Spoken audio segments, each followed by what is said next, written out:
sports fan has an opinion. Well, these are ours. Welcome to Brock and Pep's Unsportsmanlike Convo. Ready? Right. And here are your hosts, Brock Fleming and Pep Cariotti. Good evening, ladies and gentlemen. We're going through some technical stuff beforehand, too. I really hope we got to fix a couple of reset stuff, but I tell you, it gets a little frustrating when you can't really pinpoint the problem. So leave us comments. If I'm starting to get choppy, let me know. We can. You sound great. Whatever. But I guess you would get it more than anybody else would initially. Anyway, welcome to December 14th, 2021. I'm your host, Brock Fleming, and with me, as always, The coach. Microphone checker, swinging sword lecture, closing down the. you wearing a P-Talk. I started P-Dog, and then I'm like, oh, you changed your name to Pep 32. You wearing a Fox 40 whistle by any chance? I am not, but I have it somewhere. I just found it. Didn't somebody, was it you that had somebody? I met the guy. Yeah. Yeah. About as dull a human being as you'll ever meet. Well, I created a whistle. Congratulations, bud. we had a little moment of silence there, which seemed to be as boring as the conversation you had with him. Okay. A couple of shout outs to do first. Remember that before the sound effects? Yes. The Mexican Air Force. I think that's what they call it. Anyway, a couple of birthdays today. And we'll go to commercial. And we are out. This episode is brought to you by Jimmy's Pizza.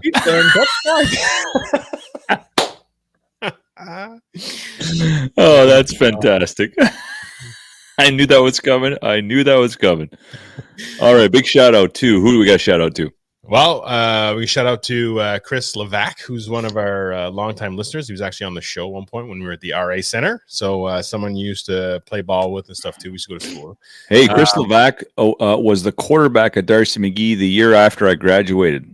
So he took over, and they actually went to the Bull Door that year. So we established something pretty good, but we weren't really that good. And then he and the young guys came up and they took it to another level. So congratulations back then. It was a big deal going to the Bull Door, and he played well. He had a good arm. Accurate. Yeah, so happy birthday to Chris. Happy birthday to my cousin-in-law, Matt Koslag, who's also Good ball player. Good basketball player in the area and basketball coach. So he's coached Mariel Shayak, who's from Ottawa, got drafted. He's with, I think, the Sixers still. Anyway, still works with them to this day. And anyway, it's his birthday today. Happy birthday, Matt. And we got another special birthday, I believe. Nola Fogelin. Nola's birthday today. Just came back. We had some. Anybody who puts up with Pep deserves a round of applause. Yeah, we had some cake and gave Rosie the dog some a little puppuccino, so she didn't feel left out. It was lovely. Nola's a good person. Great coach. She coaches her son's hockey, house league hockey, on Saturdays. They have games usually, or on the weekends at least anyway. And it's tough, eh? Tough. They're 10, 11, so the kids are getting better and maturing, but it's a tough atmosphere. Like, I've been there and the parents are into it and all that. It's not an easy job. I caught myself so I don't want to be that dad. I don't want to be that dad. I don't want to be that hockey dad. I don't want any of that stuff. But we got to the game this weekend and Jackson was playing defense, and I was kind of like walking him through of things to work on, like if he was playing forward, and then he played defense. And the last time he played defense, he was completely, he was Jaromir Jagr at their own blue line looking for a breakaway, and he's playing defense. And positionally, like, whatever. I'm not a hockey player, but it was enough where I was like, my blood was boiling, but I was getting kind of like, I wanted to yell. And this week, get him in position kind of thing. Yeah. I was like, he would kind of creep up a little bit, and I caught myself yelling a couple times, "You're playing defense." And he got back, and he played a lot better than he had the before. He was a bit positionally sound, and actually pinched at one point and got the game-winning goal. So he was pretty happy about it and stuff. But I did catch myself yelling a couple times. And, one, I hate that, and two, Ange is like, if you want to yell, go coach. And I was like, not gonna do it. Not bad advice, but true story. I mean, it's it's tough. It's not easy, it's not easy. And Nola, I mean, who we kidding? She's a female in a male dominated sport right now. Like, it's certainly from at that level. But she's one of the toughest people I know. So I mean, I'm not worried about her, but like, it's tough. This dad on the other side, sitting right across from me, he was watching his kid play on the other team, and like, just like losing it. Like, every play, you got to go dig deep, dump it. And it's like, your kid is 9. He could barely skate backwards. Like, you got to take it easy. Let the coaches coach, and you just sit there and cheer. So anyway, that's what I'm trying to. I mean, it's not easy. It's not easy. Your kid out there, it's not easy. So, well, it's just, I mean, he knew what I was talking about. We had talked about it before too. So it was kind of like that. And I'm like, 2 hands on the stick. It wasn't anything other than that, just little things to remember. And again, he was good, but Ange's like, he never hears you. I'm like, he's looking at my soul, like he sees me from the bench, kind of thing. So, I'll give him some feedback and go. That being said, youth sports right now is taking a bit of a beating, and you're going to go into a little bit more of that, I think. But with the latest like numbers and outbreaks and it's not great right now. But I did want to mention something though. It was crazy. This week was like, I had met that family and gave them all the money that was donated, and that was really great. That was last Friday. But even like since then, I've been noticing on my Facebook feed some pretty sad stuff going on. Like, a guy I used to play basketball with in men's league. He's quite a bit older than I am, but he's like my brother's age. He's, he posted on his Facebook that he's got a couple of weeks left. George Singfield's daughter, Mari Singfield, has her story is on her. If you want to look her up, it's Maari. She has a GoFundMe.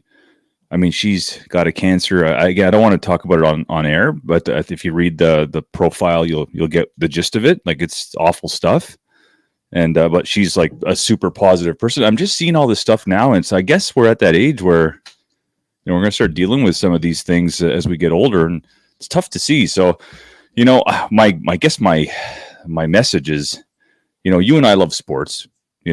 We love kidding around. We love talking sports. And I would just suggest anybody who's listening, just, try and spend every day of your life enjoying things that you enjoy, because, you just never know. So, like, I love sports, and I engulf myself in sports because I don't know if tomorrow is not guaranteed.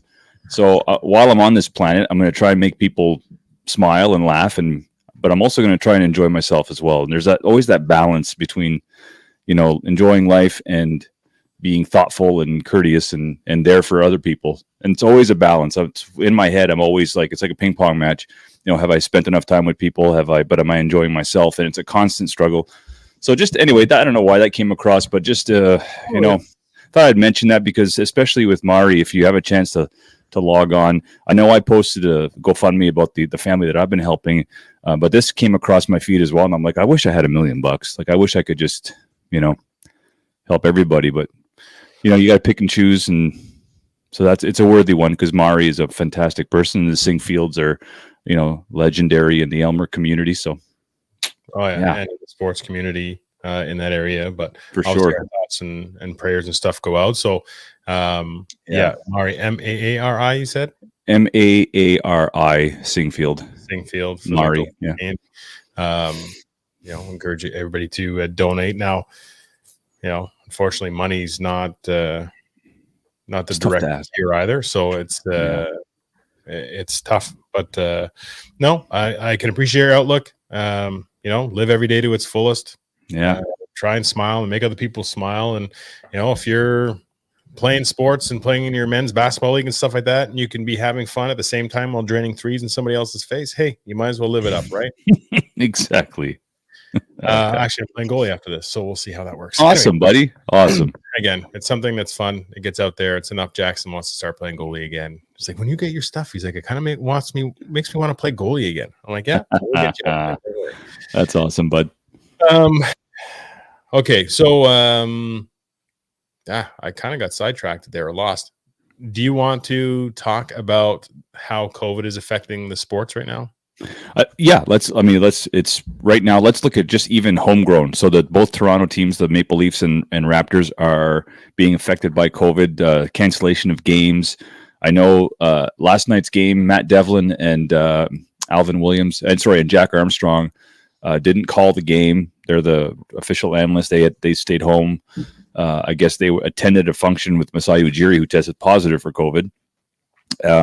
So the trickle down effect. The Raptors had a short bench, although they kicked the Sacramento's ass yesterday. It was pretty bad, but it's starting to affect teams. The Bulls have only 8 healthy guys, so the NBA's postponed the Raptors Bulls game on Thursday. I know the Leafs are affected by it. The Flames, Calgary Flames, they've postponed a few games.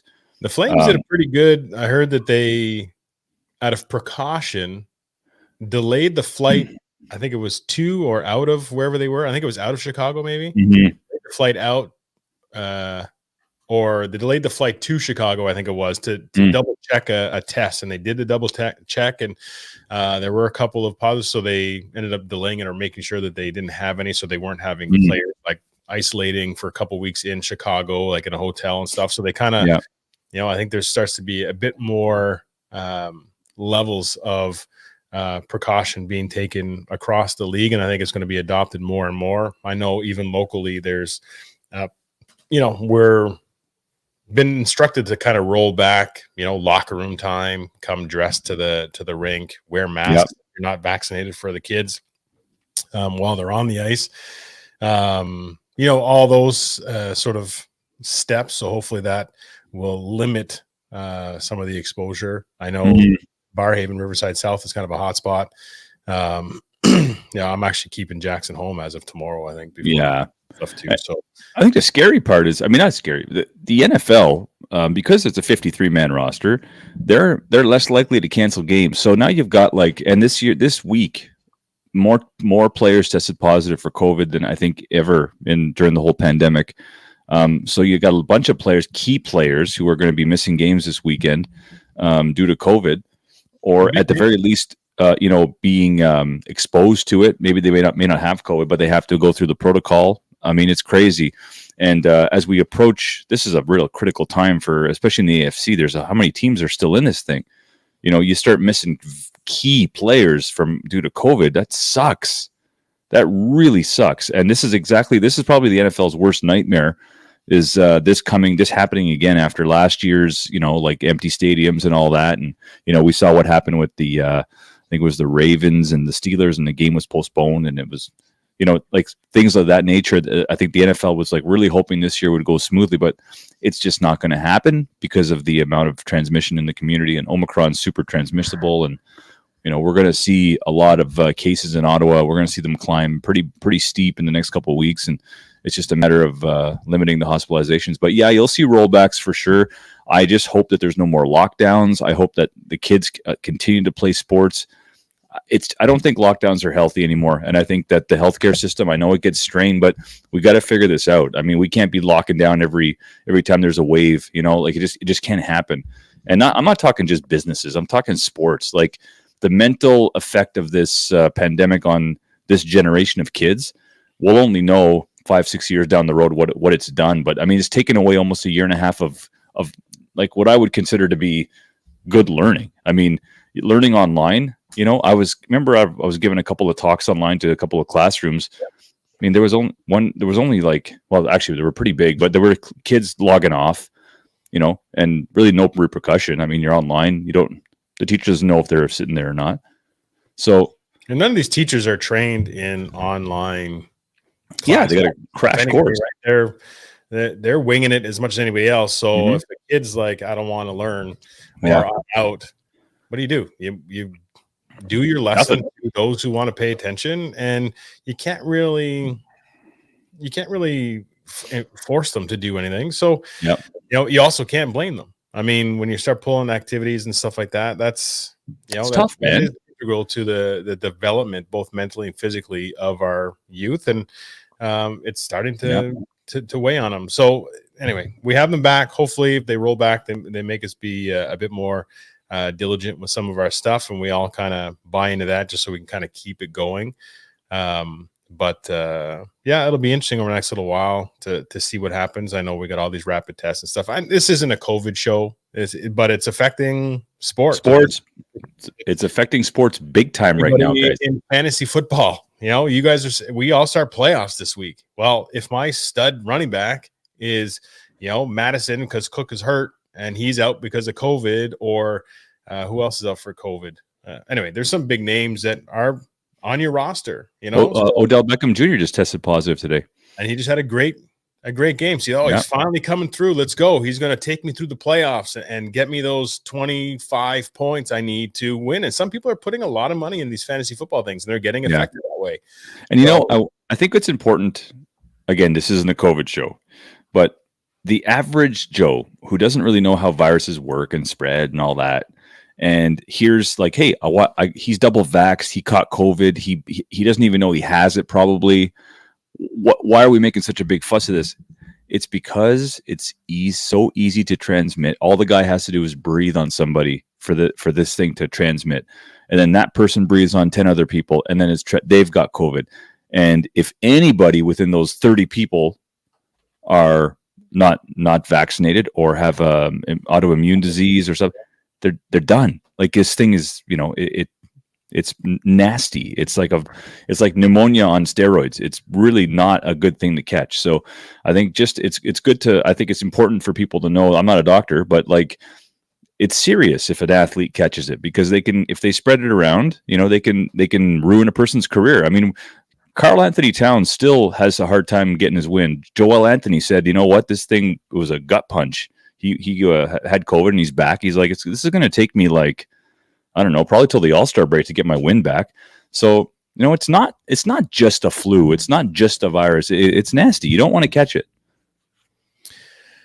All right. On that, let's move on to something slightly more interesting. The 2021 Grey Cup was Sunday game. And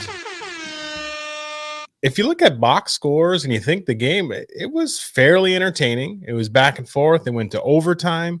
Yeah. I did feel your comment about lack of star power in the Grey Cup. I did feel that a little bit. And I don't know if it was just us because we haven't been as invested into the CFL this year as normal. Maybe there are guys that people have been watching all season say these are stars, but they're not they're just not marketed the same from a CFL perspective. But I tell you, the game itself was back and forth. I was going for Hamilton. I feel like Hamilton had that in the bag. The play that I still don't know why it hasn't been questioned more, and I don't know if Steinauer was questioned about it, was when Winnipeg scored to go down by 2 points. They kicked the ball off, and the guy took it about a yard in the end zone. There is nobody. There's a still shot of when he's catching the ball, and there's nobody in a Winnipeg uniform that is anywhere within the 25-yard line in that picture. And he took a knee or whatever it was and gave up the single point, which in Canada, the old rouge, you punt it through the end zone or kick it through the end zone, it's a point. So now you're down 3. They march it all the way down. They literally inches from a game-winning touchdown. The guy's got the fingertip on it just to get the ball out of the receiver's concentration. They kick a field goal to tie, go to overtime, end up losing it in overtime. But if he doesn't take that 1 point, they don't have to get to, so even if you say it's a 15-yard difference, they don't need to get to the 5-yard line, which is where they got to, I think, anyway. They only needed to get 10 yards back. But then they're kicking a game-winning field goal as opposed to a game-tying field goal. Is there any logic to you as to why you would take that point? The only thing I could think of was that with the wind they were going into the wind in that direction. They didn't have the wind at their back. The only thing I can think of is that if by chance it wasn't a good run back, then now you're at your, let's say 20, 25, 20, and you're going into the wind, if you go a 3 and out, or if you happen to get one first down and punt, you're going to give Winnipeg good field position for an opportunity. So that's the only thing I could think of. I saw where he caught the ball. I didn't see how deep the punt cover team or the kickoff cover team was down the field. It looked like he had space. It looked like there was 20 yards of free land in front of him to run to. But I couldn't tell. That's the only reason why he'd be instructed to take a knee. If you look at the guy, the up back who is going to block for him, just like maybe 5 yards or 10 yards ahead of him. That's two of them. It looked like they anticipated a kneel. Like he didn't really run towards or to block anybody. He looked like he hadn't caught it yet, and the guy up front was really had no intention of blocking anybody. So it must have been a design call. He must have just said, if it goes in the end zone, take a knee. I don't care how deep it is. Well, I mean, I think that the upbacks are still trained to kind of keep if they're not blocking somebody, there's nobody within 10 yards, 15 yards of those upbacks. They're designed to kind of look back and, you got to make sure when he see what it is. It's not like over his head. It's not a loose ball somewhere because it's live. So you got to make sure. And then you say, okay, is he coming out and then go? So that's a technique. I mean, you have to look back. But my thing is, it wasn't even deep in the end zone. He had the wind with him. If he was 10 yards deep, you say, okay, now it's 10 yards to the end zone. Now I got to get 10, 15 yards there. He's catching the ball almost at the goal line. The goal line, yeah. You say, this doesn't even, like, it was almost at a point where it's like, hey, is this in the goal line? Is it not in the goal line? Like, you almost want clarification. And then, anyway, for me, I'm just like, it doesn't make sense. Ultimately, your vision is 2020 when looking in the past. But that's it. I think Hamilton had an opportunity at home to kick that game-winning field goal, and I think they kind of blew it. I mean, they also had an opportunity to touchdown, and if Masoli, who played awesome, throws that ball literally an inch closer to that front pylon, it's a touchdown, and they're celebrating as it is. You give Winnipeg the ball, they get a touchdown and a 2-point conversion. Even though you win the toss, you go on defense first because you want to see what they get. That's deflating. When a team just goes down, scores the 6, and gets the 2-point, you're just like, hey, everything needs to go well just to tie it at this point. That's a little deflating. Look, the CFL, that was an exhibition of exactly why the CFL needs to keep every single one of their rules. There's some discussion about, looking at all aspects of the Canadian game and see if they can make it more marketable. And, look at the crowd and look how into it the fans were there. The CFL game is good. The rules are good. I like everything about it. I like all the differences. I like the rouges. I like the no yards on the kickoff. The kickoff actually means something. That you guys are actually returning punts back. The 1 foot in bounds on a catch, the 1 yard off the ball, off the snaps. I like it all. The bigger field. Like, don't mess with a good thing. The fact that you had a down year with zero to no, like very little training camp. It was a down year. Okay. Down year for the Stars. Some guys retired. Some players changed teams, and, there were some injuries, a little bit of everything, but don't flip your game upside down over one bad year. COVID has ruined a lot more than just the CFL. It'll build back. Consider a team in the East Coast. Build upon the franchises you have, because every team is marketable. I'd say the Argos are probably the hardest team to sell right now. The fans don't seem to buy in Toronto. It's probably the only market in the whole CFL that doesn't seem to have that fan base. A current fan base. We know guys who are Argo fans. They're closer to our age, but a younger group, a younger fan base. I don't think that BMO Field is a real hot destination where it's located in Toronto. I mean, the demographic shifts when you start putting soccer in there, so soccer seems to be a younger one, and that's the same stadium. So it's not a location thing. I think it comes in Toronto. It's a lot to do with corporate sales, are the businesses buying up tickets and whatnot, like the Leafs, like the Jays, that kind of stuff, where, they're a consistent season ticket supporter, whether they're buying or whether groups of tickets and give them out kind of thing. I think that's probably missing a little bit. I agree with you when it comes to the rules of the CFL. Don't change anything big. I actually want the NFL to adopt some of what the CFL does. Absolutely. And, 100%. The replays and the getting it right. There's some stuff I can see being, tweaked a bit. Not don't add downs or whatever, but with rouges, there's talk of when you score a touchdown, you can go for 1, 2, or 3. And maybe that's an option because now you start to play with these little extra points. Okay. Yep. I could see that. The yard off the ball. Yes, I like it. The problem is there's some chintzy calls, like Hamilton got called a couple times where the defense line lined up offside. Like, where you're splitting the atom at that point where it's they're almost so there's got to be a little less of that kind of chintzy stuff, especially in a Grey Cup situation. Sure. But ultimately, leave it the way it is because the Grey Cup has been around longer than any other football, any other brand of football. And so if you do work towards an Eastern team, maybe a Quebec City team, those type of things, it's about the environment and getting people out. But also, Canadians still appreciate what is ours, and the CFL is ours. And what I like about the CFL is that a lot like what the NFL is trying to do with this adding an extra team into the playoffs, you're trying to make games relevant. By adding an extra team, you're keeping more people in play so that teams aren't tanking. You only have like 2 or 3 teams in the AFC who really are out of it. The rest are sort of still in it. And in the CFL, the way they end games, you're never really out of a game. With the way the clock stops, and with 3 downs, you're never out of a game.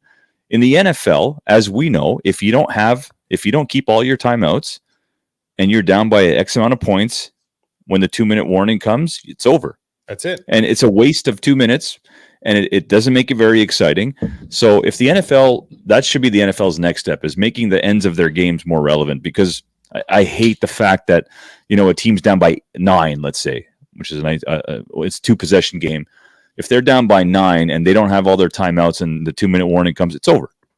So I think the NFL should adopt something. College is not a 45-second clock or a 40-second clock. I think it's not. Love the shorter clock. Have it a shorter clock. You don't need to. You have all the technology now where it's in the quarterback's helmet, so there's no communication issues. There's no I got to run somebody in, all this kind of stuff that you're taking. It's there. So welcome to the 21st century. Love it. Bring the clock down.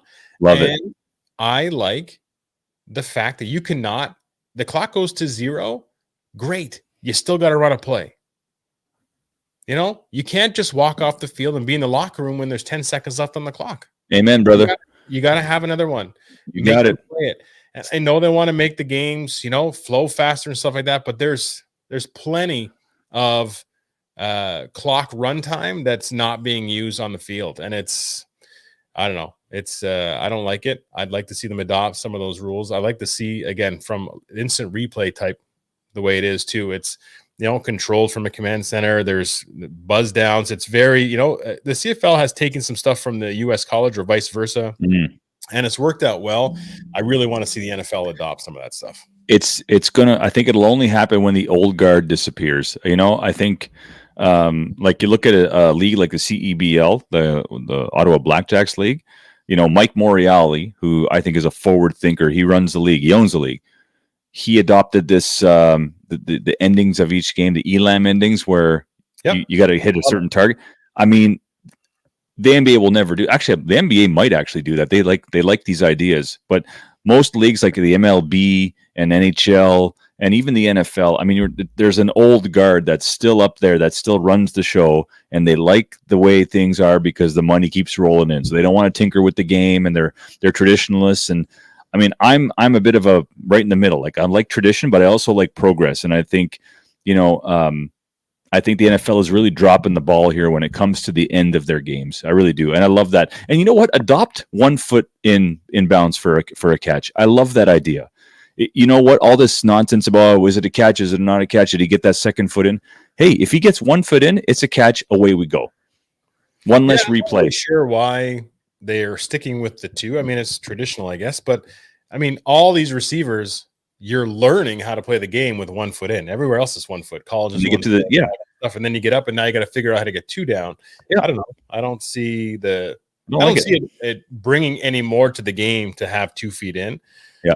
You know, so why? Anyway, I'm the same with you. I like tradition. I like stuff to that works. Don't be progressive just to be gimmicky, but make the game better. Make the game, you know, the result of a game, make it be decided on the field and by proper calls and proper you know, sports, the way you play. Don't be it in the ref's hands. Don't be into a missed call. Don't be into a play that's unchallengeable. Don't be all that kind of stuff. Just make it be settled on the field or the ice or the court, whatever it happens to be.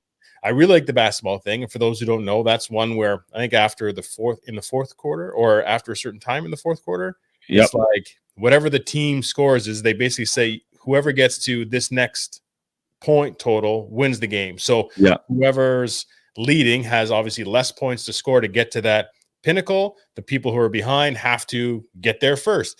And you want to speed things up. Hey, if we're up by a ton, what do I want to do? Do I want to kill 10 minutes or whatever it is by fouling and saying we're just going to slow it down? Exactly. Or say, all 3 times, Steph Curry, boom, boom, we're done. Let's get out of here. We just saved 15 minutes. The game's done. Let's move on. It is entertaining, and it's the first stoppage of play under 4 minutes, and then if that takes you right down to like 1 minute, it's the first stoppage of play, and then they add, I think it's 9 points. So whoever's winning, they add 9 points to the highest score. So if it's 80, then the Elam score is 89. Whoever gets to 89 first is the winner. It's cool. I love it. It's forward thinking. It's fun. And it keeps the team who's down, let's say you're down 20, you're still in it. You're still in it. The clock won't expire on you. So just dig down, play some defense, and try to chip away at the lead. It's awesome. So if you're down, is it in your best interest to like foul somebody right at like the 3:59 mark to say, let's get the stoppage of play, so get those points going, as opposed to like, hey, let's have a flow back and forth, and now it's a minute left at the first stoppage, and you say now we have less chance to catch up. You say, you know what, we're down. I'd rather, boom, let's get a foul, 3:59, and let's give me that point total, and then let's work towards that. Yeah, I guess if you happen to be if the other team's going on a run at that very moment, then yeah, you're definitely like foul, and let's get the Elam going right now. But if you're on a run, you might not want the whistle. You might want to keep it going to chip away at that lead. That's an interesting call. Yeah, maybe whatever. But if it's back and forth, even you say, you know what, it's just a flow, and it's just boom. We're hitting one. We're never going to catch up, but all we're doing is one time. Yep. Boom, foul them. Yep. Maybe. Yeah. It's definitely a flow of the game call. Yeah. That would be a very halfway through the fourth. How are we doing here? You got to have a finger on the pulse of your team. And yeah, it's very interesting. It's great. It's good. It's fun basketball, and the league has expanded yet again to Montreal. So, as you could tell, I'm a bit of a fan of the league and the Blackjacks organization. And, yeah, I'm gonna have to get out. I didn't get out last year, so I'm gonna get out. Right. Quick shout out to Georgetown, who beat Syracuse this weekend in DC. Yeah, they were down 10 at halftime. They came out. Aminu Muhammad is a freshman for the Hoyas. He had 20 and 13, but more importantly, it was at halftime. They officially named their home court John Thompson Jr. Court in honor of the late John Thompson, who coached Patrick Ewing. And anyway, Patrick Ewing and Jimmy Boeheim have had like battles. This has been 40 years. These guys have been at it. So Jim Boeheim's 2 sons play for Syracuse. So it was fun to watch. It's an old Big East Conference battle that no longer exists because Syracuse is no longer in the Big East. Is the Big East still a thing in basketball? Oh yeah, Big East. Yeah, Georgetown's in the Big East. Villanova, Seton Hall. There's a number of in football anymore. The Big East? Yeah. Oh, it's a good question. I don't know. I don't think the Big East was really a big football conference, was it not? It was never really to be Syracuse is in the Big East. Yeah. Boston College. Syracuse, Rutgers, Boston College, that kind of stuff. So they're all like ACC kind of stuff now, but anyway, the Big East I don't think doesn't exist in college football anymore. Anyway. Probably not. Anyway, thought I'd shout out the Hoyas. The Hoyas and Colgate have beat the Syracuse Orange Men. Sorry, boys. Okay, before we go to the NFL, I'm going to ask you something because we're kind of talking basketball right now. Hey, man. This thing came on Facebook. I don't know if you saw it. I'm sure you did see it. You probably commented on it. It put up a picture of And looking at it now, I realize there's only 6 guys on there, but they put up a picture of LeBron, MJ, Kevin Durant, Kobe, Giannis, and Magic Johnson. Mhm. And it said the title was cut 2 of them. Now, when I look back as I was preparing to ask you this, I'm like, well, if there's 6, you cut 2. Who's the 5th one? But let's say you got to cut 2. Who are you cutting? I'm cutting Giannis only because he's not as he's not as doesn't have the dimensions as the other guys. The other guys can do everything, like really. I got to cut 2. It says cut 2, yeah. Who are the players again? So, well, Giannis is out. So you got LeBron, Michael, Kevin Durant, Kobe Bryant, and Magic Johnson. I got to cut Durant, and because those other guys have the pedigree, like they have the titles. Durant doesn't have all those titles yet, although he might go down as the best scorer in history when his career is done. Like literally, the guy's a scoring machine. He can go inside, outside, shoot the 3 of it at his height, 6'10". Durant is a freak, but he's not there yet. So if you're asking me to cut somebody now, all those guys in their prime, it's got to be Durant. I'm not going against Kobe, 5 titles, 20 years. I'm not going against MJ, who's arguably the GOAT. I'm not going against LeBron, who's basically reinvented every position by himself. I'm not going against Magic. Magic had 5 titles, and he would have won probably 2 more if he didn't get HIV positive. Like, the guy has 5 titles. I think people forget how good Magic was. I mean, it's so long ago, right? Like, for me, it'd be the 2. I guess the 2 most recent guys would be Durant and Giannis, and I got nothing against those guys. I love Giannis as a player. Would have loved to see him in Toronto. Good fit in Toronto, but right now, if we're talking skill and all that, I mean, he's not even in the conversation with those other guys. He can't shoot like the other guys can. I'm cutting KD. Yeah. Okay. And I'm cutting MJ. And it's only because I'm building a team right now, and I feel like MJ. Put your headphones in. You want to build a team? Cut them all and just keep MJ. Good. I just feel like MJ is too selfish. KD and MJ, and that's why I cut them. I was like, I don't think they work well on a team that has other people that are stars. So to that extent, so I'm like, well, I'd rather see Kobe and Magic on the outside, Giannis and LB can play on the inside. But for me, it's who's the 5th.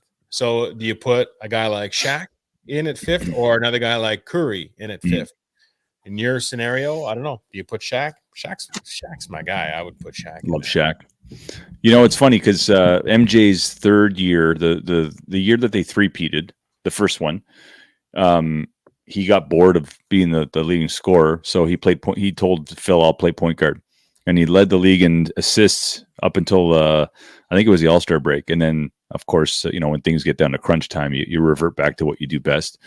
But he was amazing at point guard. Like, he was literally like Magic Johnson. And he got everybody else involved. And I really think there's something wrong with Pippen. There's something wrong with him. He went out and said something again this week about, I think he said Kobe was better than, he said something this week. I'd have to look. I wish we had our fact checker. He said something this week about somebody being better than Jordan. I think it was Kobe. And no offense to Kobe, a great player, but like, what the incredible stuff. Anyway, that's a great question. I saw an interview with Kobe. I guess he was still a player at the time, and they asked him, who's your all-time starting 5? And he said Magic, Jordan, Bird, Bill Russell at the forward, and Wilt Chamberlain and Kareem. He said that it's too hard to decipher between those 2 guys. That would be his starting 5. And then the guy's like, well, what about you? He's like, I'm not even in the same class as those guys. So I think a lot of things have changed. That makes me like him and put him up the list even further.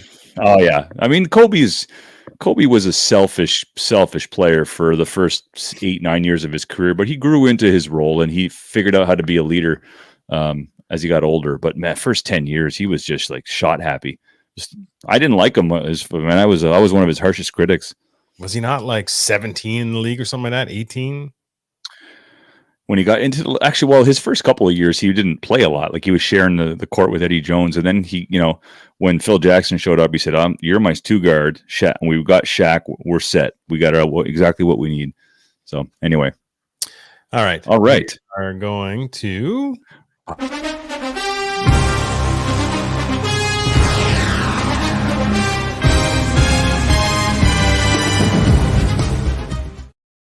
the NFL has come and gone for week 14. We are into, like I said, fantasy football playoffs. We're getting into very much the crunch time for the playoff seeding in the actual NFL. And there's some surprising moves, let's say, both up and down by a few teams. Notably the Buffalo Bills have been trending downwards fairly quickly. Watched that Bucks Bills game this weekend before the Grey Cup or during the Grey Cup, part of it. And I gotta say, the Bills are just they're falling apart at the wrong time. And when I say falling apart, it's just they're not clicking, and they need to be on the same page. The run game, I actually thought they were going to beat the Bucks. They were going to throw the ball and spread it around really well and be like, oh, that's great. We're back. But really what they're doing is they're winning with a style of football that is not going to be is not conducive for a Buffalo Bills home playoff game. So you're going to kind of get this false confidence because you're playing Tampa Bay ball. Ball is down there in Florida where it's nice and hot, and you're throwing all over the place. Great grip, it's great footing, all that kind of stuff. You're not going to be able to do that in the playoffs in Buffalo. They didn't even win that one. Now the Bucks are also on the trend up, but I don't know. What are your thoughts? Where are the Bills going to fall? How far are they going to go? I said in the offseason, and even towards last year, I said, the one element that they're missing is a consistent run game, like a run game that you can count on. Tom always had, Tom could throw for 400 yards when he had Moss and all those weapons and the 2 tight ends and Hernandez and Gronk in their prime and all that. When he had all those weapons, even with all those weapons, they could always rely on the run game in bad weather. Or if you played a team that had a crazy good secondary and could shut down some of their weapons, they always had a reliable run game. When I say reliable, I mean they could just basically load up and run the ball 25, 30 times if they had to. And Buffalo can't. And I think that's the problem with Buffalo going into the offseason. They didn't address the run game. They brought Matt Breida in. I like Matt Breida. Good player. Bigger body running back. But they're not committed to it. When they run the ball, it's from the gun. It's the run pass option. There's nothing deceptive about it. There's no deception to their run game at all. Just load up the box, work on your running game in practice, and mano a mano or whatever that term is. Get a 6 lineman in there if you have to, and a tight end, and impose your will. And they don't do that. That's Buffalo's problem, is they don't impose their will in the run game. And, Josh Allen's not going to last 5 years if he has to run all the time and scramble and run for his life. I mean, he took some hits on Sunday. It really is elementary. Let's look at New England. I mean, they have it the other way around. They're like, you know what? We might not be able to pass right now, but we are going to run the ball and we'll control the clock and we'll control our own destiny. If we're going to lose, we're going to lose. You're going to have to beat us up. 7-6. It works. It's not pretty. Yeah, I'm sure the NFL's like, oh God, this is a nightmare, but it works. Baltimore used to be like that. That was their style, Still are. Breida is a great running back, but Breida also comes from the 49ers offense, which was a lot more creative in terms of their runs. Buffalo's kind of like downhill. We're going to try and hit this, but it seems very elementary when it comes to their it's run. Like token. They're just doing it to try and be balanced. Exactly. They're not trying to use the run to create big opportunities. They're just, again, trying to keep people honest. Yeah. And I think that's the difference. And that's what's going to ultimately separate them from moving on to the playoffs, maybe even getting to the playoffs, and going further with that. So that's, I think, comes down to some of the coordinating, some of the offensive line stuff. They have bodies there. Their O-line is good. So very good. it's not like they can't run it. They can't run more creative zones and stuff like that. And really, let's just get some movement and not have the defense can't be in the right position if you're running a zone because there isn't a set hole. Anyway, just stuff I feel like they need to up their run game. Yep, I agree. Your Steelers are still alive after losing to the Minnesota Vikings. They are still alive in this playoff hunt. I got to give them some credit. Only a little bit of credit because they went down 29-0. And, Minnesota has a history of giving up leads, big, small, whatever. They haven't been able to hold the lead. But the problem is you're down 29-0. How'd you get there? You played awful football. You weren't ready. You didn't come out of the locker room thinking this is a must win. I mean, it's a problem in Pittsburgh. There's something there. And although they keep finishing 500 or better than 500 every season with Tomlin, it's not enough. There's enough talent there for them to be a lot better than what they are. I think they didn't spend their money wisely this offseason. And, they loaded up. They ended up signing Melvin Ingram and Joe Schobert right before camp was over. It's not money well spent when Stephon Tuitt's not coming back. When Tyson Alualu gets hurt, that's 2/3 of your defensive line, and you have nobody to replace them who's any good. It's a problem. But my biggest problem with Pittsburgh right now is their offensive line is in shambles. Not a very strong offensive line. And Chase Claypool. Chase Claypool was supposed to take the leap this year, and he just hasn't. And why he hasn't? I mean, it's maturity. I think he runs poor routes. His 50-50 balls when Ben gives him a chance to go up there and get it off a guy, he tends to cower and dive for it instead of jump up and get it at its highest point. That's a problem. And then you add the fact that he's not very mature. Case in point, poking the guy's face at a critical third down when they got the first down, then they got moved back. And then, of course, the play at the end when he decides, we're driving here. We're at the 20. There's 20 seconds left. I'm going to stop and give my patented first down sign when he needs to rush the ball back, down it and put it on the hash so we can snap the ball. I mean, that's just immature. And then he doubles down in the press conference and blames his offensive lineman for snapping the ball. That's the headline in the Pittsburgh Gazette tomorrow. Jimmy's Pizza pep talk says Claypool is not mature. I got a problem. I got a problem with Chase. I got a problem with a lack of maturity. That's a little bit on the player, a little bit on the coach. That's a little bit of millionaire too young. I don't know what it is. He's a Canadian boy. He should know better. He should know better. He's going to know pretty quick. Anyway, he's going to get an off season. I think that's going to be a bit of a wake up call. I think there's going to have some serious conversations with him in the off season. At least Pittsburgh's, generally good at addressing things like that. Whether or not maintain it. But anyway, we'll see what happens with him. Obviously, that Pittsburgh lost to Minnesota. 36-28. I mean, the Browns beat the Ravens by 2, which is a tight game, but it was important conference or division game. And Washington Dallas was another divisional game. The 27-20, the Cowboys won. So some tight games. What wasn't tight was the Chiefs and the Raiders. So you made a couple comments on how far, when we talk about tanking, the Raiders started off the best they have in years. 5-2. Basically fallen off this whole playoff hunt. They're 6-7 right now, but this was really a game about a team that was on the decline fast and the other team on the incline just as quick. Really, Kansas City's putting it all together at the right time, and they're rolling at the right time. All right, we can go through some of this stuff, but I want to ask you about Urban Meyer and the situation in Jacksonville. Another loss. Trevor Lawrence has more interceptions than touchdowns. Actually, it's not even close. He's not having a good year. This is not a good developmental year. Their owner said, "I'm not going to hastily fire anybody." I mean, what are you waiting for? You just want to see this out and let the damage be fired. Well, by the sounds of it, I mean, he basically said, if I find out the source of the leak or whatever, that guy's fired in seconds. That's not how you talk. That's not how you show class. if he really meant that, let's say he felt that in his heart. If I find out the source of the leak, if whoever was in our organization went to the paper and said the players hate me and the coaches hate me and I'm just not whoever that person is, I'm going to sit them down. I'm likely going to let them go.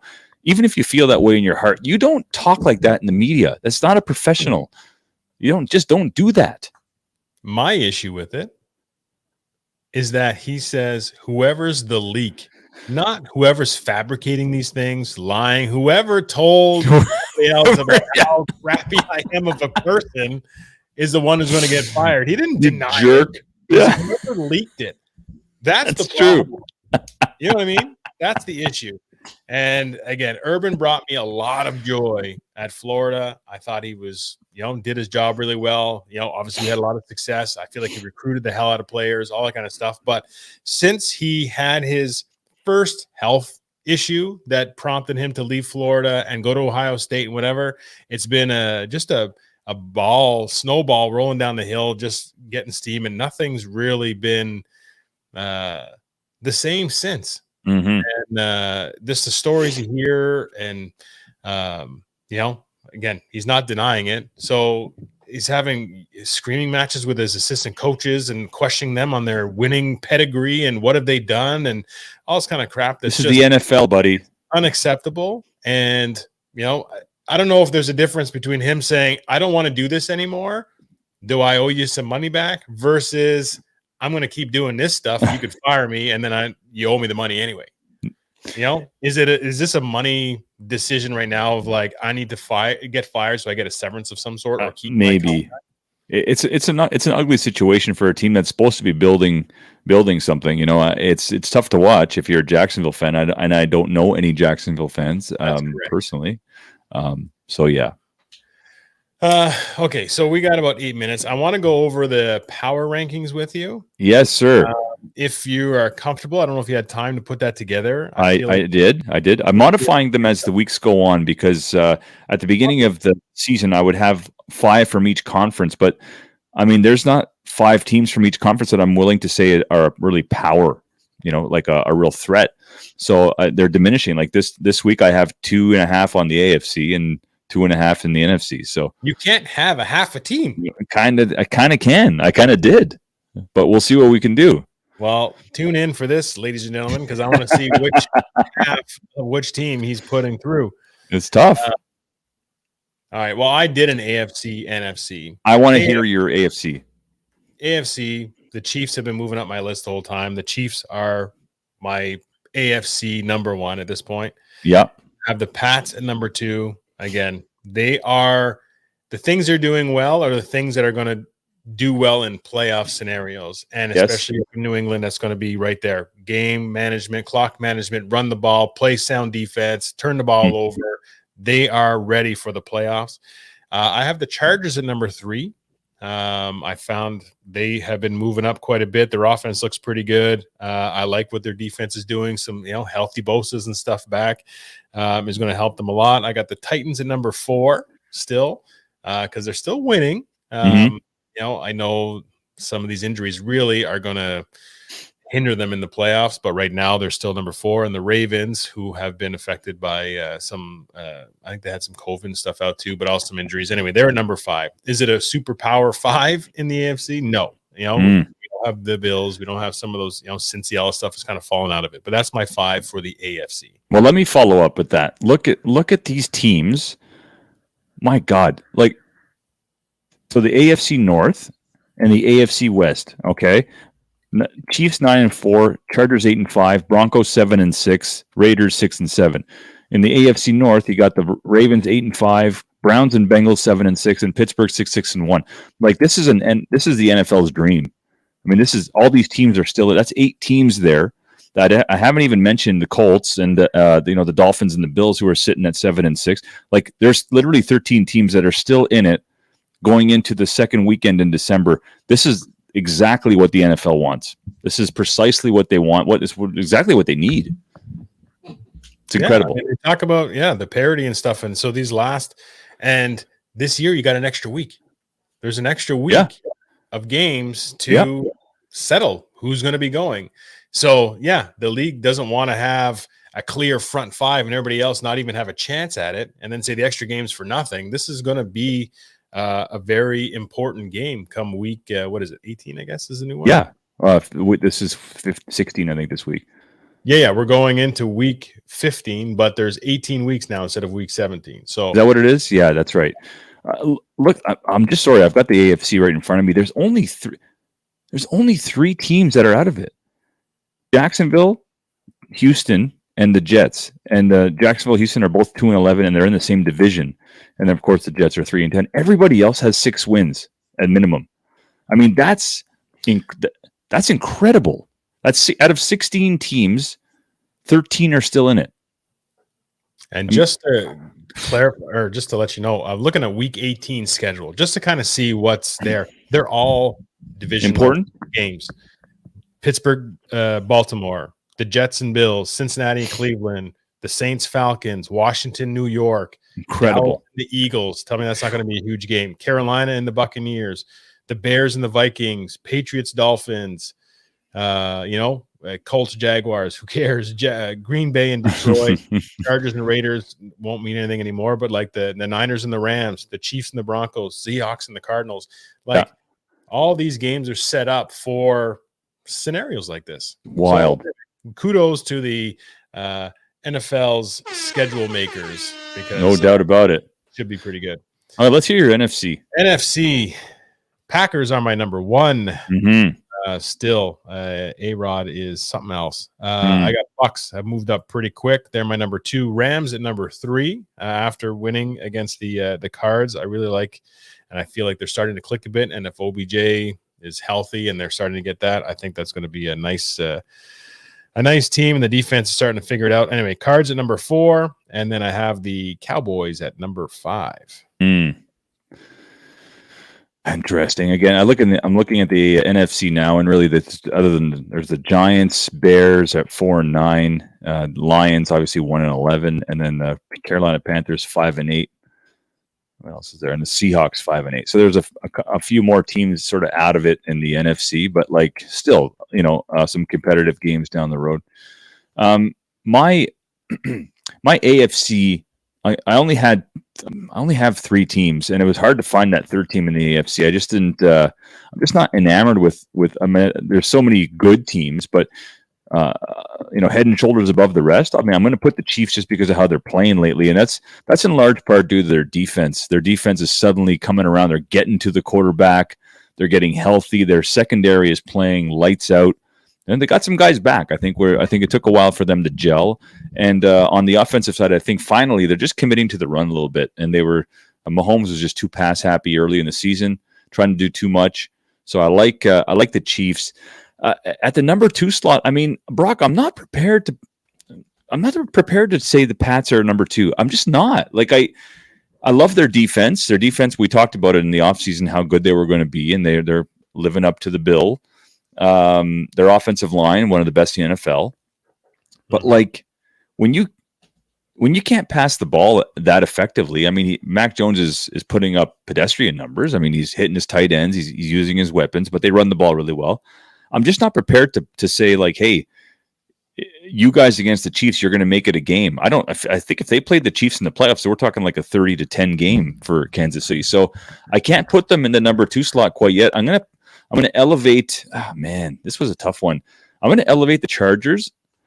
If the Chargers can play any kind of run defense, they're going to be a hard team to beat because they can run the ball. Their offensive line, at least the left side, is all pro.